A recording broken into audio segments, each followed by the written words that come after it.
പ്രധാനമന്ത്രി അവിടെ നേരിട്ടെത്തി എന്ന് പറയുന്നത്. പ്രധാനമന്ത്രിക്ക് അവിടെ കാലാവസ്ഥ അനുകൂലമായി ഇപ്പോൾ നേരിയ വെയിലുണ്ട്, വലിയ മഴയുടെ അവസ്ഥ മാറി. ഇന്നലെയൊക്കെ ഏറ്റവും വൈകിട്ടൊക്കെ ഇപ്പോൾ പെരുമഴ പെയ്തിരുന്നു. എന്തായാലും ഇപ്പോൾ പൂർണ്ണമായും കോടയുടെയും മഴയുടെയും അവസ്ഥ മാറി നേരിയൊരു വെയിൽ അവിടെ നിൽക്കുന്നു. ആ വെയിലത്ത് പ്രധാനമന്ത്രിക്ക് ആ മണ്ണിലിറങ്ങി ദുരന്ത മണ്ണിൽ കാല് തൊട്ടുകൊണ്ട് ഈ കാഴ്ചകൾ നേരിട്ട് കാണാൻ കഴിഞ്ഞുവെങ്കിൽ അത് അങ്ങേയറ്റം സ്വാഗതാർഹമാണ്. അത് അങ്ങേയറ്റം നമ്മുടെ ഈ കാര്യങ്ങൾ പ്രധാനമന്ത്രിയെ പറഞ്ഞ് ബോധ്യപ്പെടുത്താൻ കഴിയും എന്നുള്ളത് തന്നെയാണ്. ഇപ്പോൾ വേലിപ്പാലത്തിൽ വീണ്ടും സൈനികരുമായി സംസാരിക്കുന്നതിൻ്റെ ദൃശ്യങ്ങൾ കൂടി അല്പസമയത്തിനകം നമുക്ക് കിട്ടും എന്ന് തന്നെയാണ് പ്രതീക്ഷിക്കേണ്ടത്. അതിനുശേഷം പിന്നെ പോകുന്നത് സെൻറ്റ് ജോസഫ് ഉള്ള അവിടെയുള്ള ക്യാമ്പിലേക്കാണ്. ക്യാമ്പിലും അദ്ദേഹം ദുരന്തബാധിതരുമായി സംസാരിക്കാൻ പോകുന്നു. ഉറപ്പായും പ്രധാനമന്ത്രി നരേന്ദ്രമോദി ഈ ദുരന്ത ഭൂമി കണ്ട് ആ ദുരന്തത്തിനിരയായുള്ള അനുഭവങ്ങൾ കൂടി കേൾക്കുമ്പോൾ അത് കോറിലേറ്റ് ചെയ്യുമ്പോൾ ഭാഷാതീതമായി പ്രധാനമന്ത്രിക്ക് കാര്യങ്ങൾ കൃത്യമായി തന്നെ മനസ്സിലാക്കാൻ പോകുന്നു. നമ്മളങ്ങനെ ആ മനസ്സിലാക്കലിൻ്റെ പ്രാധാന്യം ഒരു ഭരണാധികാരി നമ്മുടെ ദുരന്തം കണ്ട് മനസ്സിലാക്കുന്നു എന്നത് മാത്രമല്ല, ഈ മേഖലയെ വീണ്ടും ഉയർത്തെഴുന്നേൽപ്പിക്കാൻ, ആ മേഖലയ്ക്ക് ഉയർക്കാൻ അളവില്ലാത്ത ഫണ്ട് ആവശ്യമുണ്ട്, അളവില്ലാത്ത ദുരിതാശ്വാസ പാക്കേജുകൾ ആവശ്യമുണ്ട്. ആ പാക്കേജ് അത് കേരളവും കേന്ദ്രവും കൈകോർത്ത് പിടിച്ച്, ഒരുപക്ഷെ നമ്മൾ മുൻകാലങ്ങൾ കേട്ടിട്ടുണ്ട് കേരളത്തിൻ്റെ ഫണ്ട് കേന്ദ്രം തരുന്നില്ല എന്നൊക്കെയുള്ള പല പരാതികൾ നമ്മൾ കേട്ടു. അതിൽ നിന്നൊക്കെ ഭിന്നമാണ്, അതിൽ നിന്നൊക്കെ അങ്ങേയറ്റം വ്യത്യസ്തമാണ് സാഹചര്യം. ആ ഫണ്ടുകൾ പോലെ ഒന്നുമല്ല ഇത് നമ്മൾ മനുഷ്യസാധ്യമായതിന് അങ്ങേയറ്റം നമ്മൾ സംസ്ഥാനം എന്നുള്ളതിലേക്ക് നോക്കിയാലും കൂട്ടിയാൽ കൂടില്ല. കേന്ദ്രത്തിൽ നിന്ന് വലിയ ഫണ്ട് ഉണ്ട്, ആ ഫണ്ടിനുള്ള പ്രൊവിഷൻ കേന്ദ്രത്തിനുണ്ട്. പക്ഷേ കേരളം കൃത്യമായി തന്നെ കാര്യങ്ങൾ ബോധ്യപ്പെടുത്തി കേന്ദ്രത്തോട് ചോദിക്കേണ്ട മട്ടിൽ, കാര്യങ്ങൾ കൺവിൻസ്ഡ് ആക്കി ചോദിക്കേണ്ട മട്ടിൽ ചോദിക്കണം. ഇത് പേപ്പർ വർക്കും കാര്യങ്ങളും ഒക്കെയാണ്. അപ്പോൾ അതിൻ്റേതായ നേരിയ കാലതാമസം ഒരുപക്ഷെ ഉണ്ടായേക്കാം. പക്ഷേ അത് കേരളത്തിന് ബോധ്യപ്പെടുത്താൻ കഴിയണം, കേരളത്തിന് ബോധ്യപ്പെടുത്താൻ കഴിയും എന്ന് തന്നെയാണ് പ്രതീക്ഷ. കാര്യം അങ്ങനെ ബോധ്യപ്പെടുത്താൻ കഴിയുന്ന ഒരു ടീം തന്നെ പ്രധാനമന്ത്രിക്കൊപ്പം ഇപ്പോൾ നിൽക്കുകയാണ്. കളക്ടർ DR മേഘശ്രീ അവിടെ വന്നിറങ്ങിയപ്പോൾ, അവിടെ വയനാടിൻ്റെ ചാർജ് എടുത്തതിന് അടുത്ത ദിവസങ്ങളുണ്ടായ ദുരന്തമാണ്. പക്ഷേ അതിൻ്റെ പരിചയക്കുറവ് കാണിക്കാതെ ആ ദിവസങ്ങളിൽ Day 1 മുതൽ അവർ ഈ മേഘശ്രീ എന്ന് പറയുന്ന കളക്ടർ ആ ഭൂമിയിലുണ്ട്. രാവിലെ ഒരു 6-6:30 ആകുമ്പോഴേക്കും അവിടെ എത്തുന്ന മേഘശ്രീ രാത്രി വൈകുവോളം പല മീറ്റിങ്ങുകളുമായി അവിടെയുണ്ട്. അവിടുത്തെ ആൾക്കാരെ ചേർത്ത് പിടിക്കുന്നുണ്ട്. അവരുടെ നഷ്ടപ്പെട്ട രേഖകളടക്കം നേടിയെടുക്കാൻ ഇപ്പോൾ തന്നെ ഇതിനോടകം തന്നെ കളക്ടർ DR മേഘശ്രീയുടെ നേതൃത്വത്തിൽ ഒരു പടി പ്രവർത്തനങ്ങൾ ഇതിനോടകം കഴിഞ്ഞിരിക്കുന്നു.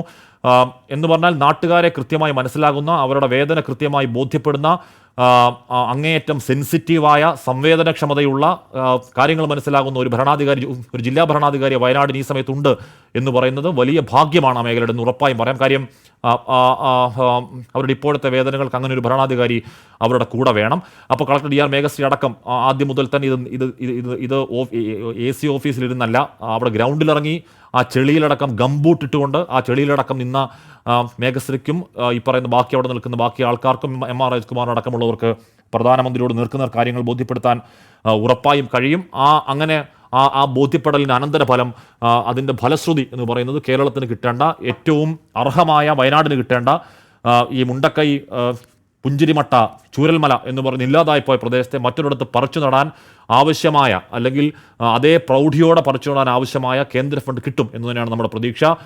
ഗവർണറടക്കം മുഖ്യമന്ത്രിയോട് വയനാട് ഈ അവലോകന യോഗത്തിൽ നമ്മുടെ ഒരു ജില്ലയിലുണ്ടായ, ഒരു പ്രദേശത്തുണ്ടായ ഒരു പ്രശ്നത്തിൻ്റെ അവലോകന യോഗത്തിൽ ഒരു പ്രധാനമന്ത്രി ഇതിനു മുമ്പ് പങ്കെടുത്തിട്ടുണ്ടോ എന്നെനിക്കറിയില്ല. പക്ഷേ ഈ യോഗത്തിൽ പങ്കെടുക്കുന്നു. ആ അവലോകന യോഗത്തിൻ്റെ പ്രസക്തി വളരെ വലുതാണ്. ഈ മേഖലയിലൊക്കെ പ്രവർത്തിച്ചവർ, ഇതിനെപ്പറ്റി കൃത്യമായി അറിയാവുന്നവർ പ്രധാനമന്ത്രിയുടെ കാര്യങ്ങൾ പറയുന്നു. ഒന്ന്, ദുരന്തഭൂമി പ്രധാനമന്ത്രി നേരിട്ട് കണ്ടു.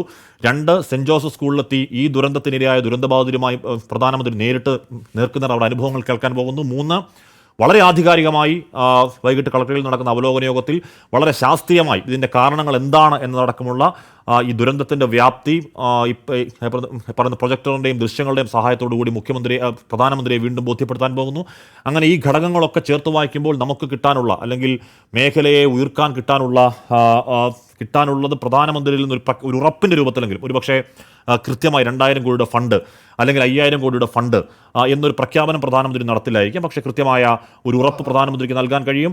പ്രിയപ്പെട്ട പ്രേക്ഷകരെ, നമ്മൾ ഈ 2000 കോടി എന്ന് പറയുന്നതിൻ്റെ വ്യാപ്തി, 2000 കോടി എന്ന് പറഞ്ഞാൽ വലിയ തുകയാണ്, കാര്യം ശരിയാണ്. പക്ഷേ അവിടെ ഉണ്ടായ പെരും നഷ്ടങ്ങൾക്ക്, അവിടെ ഉണ്ടായ കൊടും നഷ്ടങ്ങൾക്ക് 2000 കോടി എന്ന് പറയുന്നത് ഒരു തുകയേ അല്ല എന്നൊരു പക്ഷേ കാണേണ്ടി വരും. നമ്മൾ നേരത്തെ ഉണ്ടായ പരാതി കേരളം ആവശ്യപ്പെടേണ്ടത് 2000 കോടി അല്ല എന്നുള്ളതായിരുന്നു. പക്ഷേ അതിൽ സംസ്ഥാനം കൃത്യത വരുത്തുന്നു. സംസ്ഥാനം വരുന്ന കൃത്യത 2000 കോടി എന്നത് ഈ മേഖലയുടെ പുനരുദ്ധാരണത്തിന് വേണ്ടി മാത്രമാണ്, അല്ലാതെ ഒരു പാക്കേജിൻ്റെ സ്വഭാവത്തിലല്ല, ഒരു പാക്കേജിന് വേണ്ടിയല്ല ഈ 2000 കോടി. പാക്കേജ് എന്ന് പറയുന്നത് കുറച്ചുകൂടി വിശാലമായി, എന്ന് പറഞ്ഞാൽ നേരത്തെ നമ്മൾ മറ്റു സംസ്ഥാനങ്ങൾ കണ്ട 10,000 കോടിക്ക് മുകളിൽ നിൽക്കുന്ന കാര്യങ്ങളൊക്കെയാണ് പാക്കേജിൻ്റെ ഗണത്തിലേക്ക് വരിക.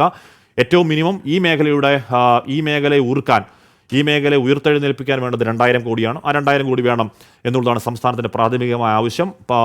പ്രാഥമികമായി തന്നെ ഈ മേഖലയിൽ 2,000 കോടിയോട് അടുത്ത് നാശനഷ്ടങ്ങൾ ഉണ്ടായി. 1,700 ചില്ലുവാനും കോടി നാശനഷ്ടമുണ്ട് എന്ന് തന്നെയാണ് പ്രാഥമികമായ കണക്ക്. അതിനെ പുനരുജ്ജീവിപ്പിക്കാൻ അതിൻ്റെ നേരെ ഇരട്ടിയോളമൊക്കെ വരും. കാര്യം ഇതങ്ങനെ ഈ ബിൽഡിങ്ങുകൾ, സർക്കാർ ഓഫീസുകൾ, സ്കൂളുകൾ, അമ്പലം, പള്ളികൾ, അങ്ങനെ ഒരു മേഖലയ്ക്ക്, ഒരു ദേശത്തിനാവശ്യമായ സകല സംവിധാനങ്ങളും വീണ്ടും ഒന്നേ എന്ന് റെപ്ലിക്കേറ്റ് ചെയ്യേണ്ടതുണ്ട്. അതിന് സ്വാഭാവികമായും വലിയ ചിലവാണ്. ബെയിലിപ്പാലം കടന്നുപോയ പ്രധാനമന്ത്രി നരേന്ദ്രമോദി വീണ്ടും തിരികെ ബെയിലിപ്പാലത്തിലേക്ക് എത്തി സൈനികരുമായി വീണ്ടും സംസാരിക്കാൻ പോകുന്നു എന്നാണ് അറിയാൻ കഴിയുന്നത്. നേരത്തെ നമ്മൾ പറഞ്ഞു, വെള്ളാർമല സ്കൂളിൽ പ്രധാനമന്ത്രി ദീർഘനേരം ചെലവിട്ടു. ഒരു 10 മിനിറ്റ് വെള്ളാർമല സ്കൂളിൽ ചെലവിടും എന്ന് കരുതിയിരുന്ന പ്രധാനമന്ത്രി അവിടെ ഒരു 15-20 മിനിറ്റോളം വെള്ളാർമല സ്കൂളിൽ തന്നെ നിന്നു. ചൂരൽമല മേഖലയിൽ പ്രധാനമന്ത്രി നരേന്ദ്രമോദി നിൽക്കും എന്ന് കരുതിയിരുന്ന സമയത്തിനേക്കാൾ കൂടുതൽ സമയം ചൂരൽമല മേഖലയിൽ പ്രധാനമന്ത്രി അവിടെ ചെലവിട്ടു. കാര്യങ്ങൾ ഈ ദൃശ്യങ്ങളിൽ നിന്ന് തന്നെ വളരെ വ്യക്തമാണ്. കാര്യങ്ങൾ വളരെ വിശദമായി തന്നെ ചോദിച്ചറിയുന്നു. പ്രധാനമന്ത്രി ഇനിഷ്യേറ്റീവ് എടുത്ത് അങ്ങോട്ടേക്ക് തന്നെ പല കാര്യങ്ങൾ ചോദിക്കുന്നത് ഈ ദൃശ്യങ്ങളിൽ നിന്ന് വ്യക്തമാണ്. നമ്മൾ കേന്ദ്ര സഹായം കാത്തു നിൽക്കുന്നു എന്ന് തന്നെയാണ് പറയേണ്ടത്. വയനാട്ടിൻ്റെ പുനരധിവാസത്തിന് അടിയന്തരമായ സഹായം ഉടൻ തന്നെ ഉണ്ടാകും എന്നുള്ളതാണ് അറിയേണ്ടത്. വെള്ളാർമല സ്കൂളിൽ നേരിട്ടെത്തിയ പ്രധാനമന്ത്രി കുട്ടികളെപ്പറ്റി ആശങ്കാകുലനാകുന്ന അതിൻ്റെ വാർത്തകൾ നമ്മൾ കണ്ടു. അവരിനി എവിടെയാണ് ഇനി പഠിക്കുക, എത്ര കുട്ടികൾക്കാണ് പരിക്ക്, എത്ര കുട്ടികൾ മരിച്ചു, എത്ര കുട്ടികൾ, അവരുടെ മാനസിക പ്രശ്നങ്ങൾ എന്തൊക്കെയാണ്, അവരുടെ പരിക്കേറ്റവർ അവർ ചികിത്സയിൽ കഴിയുന്നത് എവിടെയാണെന്ന് എന്നൊക്കെ വെള്ളാർമല സ്കൂളിലെ പരിസരത്ത് നിന്ന് പ്രധാനമന്ത്രി ഉദ്യോഗസ്ഥരോട് ചോദിച്ചു എന്നുള്ളതാണ് അറിയാൻ കഴിയുന്നത്. ഇപ്പോൾ അതിനുശേഷം സെൻറ്റ് ജോസഫ്സ് ക്യാമ്പിലേക്കും അതിനുശേഷം ആശുപത്രിയിലേക്കൊക്കെ പോകുന്നു. ആശുപത്രിയിൽ ചികിത്സയിൽ കഴിയുന്ന ആൾക്കാരെയൊക്കെ പ്രധാനമന്ത്രി കാണാൻ പോകുന്നു. ഇപ്പോൾ 2 മണിയായി. 3 മണി വരെയാണ് പ്രധാനമന്ത്രി ഈ ദുരന്തഭൂമിയിൽ ഉണ്ടാവുമെന്നാണ് അറിയാൻ കഴിയുന്നത്. പക്ഷേ ഇതിനോടകം തന്നെ ആ ടൈം ഷെഡ്യൂളൊക്കെ തെറ്റിയിട്ടുണ്ട്. അപ്പോൾ എങ്ങനെയാണ് 3 മണിക്കുള്ളിൽ ഈ പറയുന്നതൊക്കെ പൂർത്തിയാക്കാൻ കഴിയുക എന്നറിയില്ല. മൂപ്പൻസ് മെഡിക്കൽ കോളേജ്, നേരത്തെ ആ ആശുപത്രിയുടെ പേര് വിംസ് എന്നായിരുന്നു, ഡോക്ടർ മൂപ്പൻസ് മെഡിക്കൽ കോളേജ് എന്നാണ് അതിൻ്റെ പുതിയ പേര്. അപ്പോൾ മൂപ്പൻസ് മെഡിക്കൽ കോളേജിലേക്ക് എത്താൻ പോകുന്നു. അവിടെ അരുൺ അവന്തിക ഉൾപ്പെടെ 4 പേരെ കാണും എന്നുള്ളതാണ് അറിയാൻ കഴിയുന്നത്. അവിടെ 15 മിനിറ്റ് നേരമാണ് ആശുപത്രിയിൽ പ്രധാനമന്ത്രി നരേന്ദ്രമോദി ചെലവഴിക്കുക. അരുണിനെ പ്രേക്ഷകർക്കറിയാം.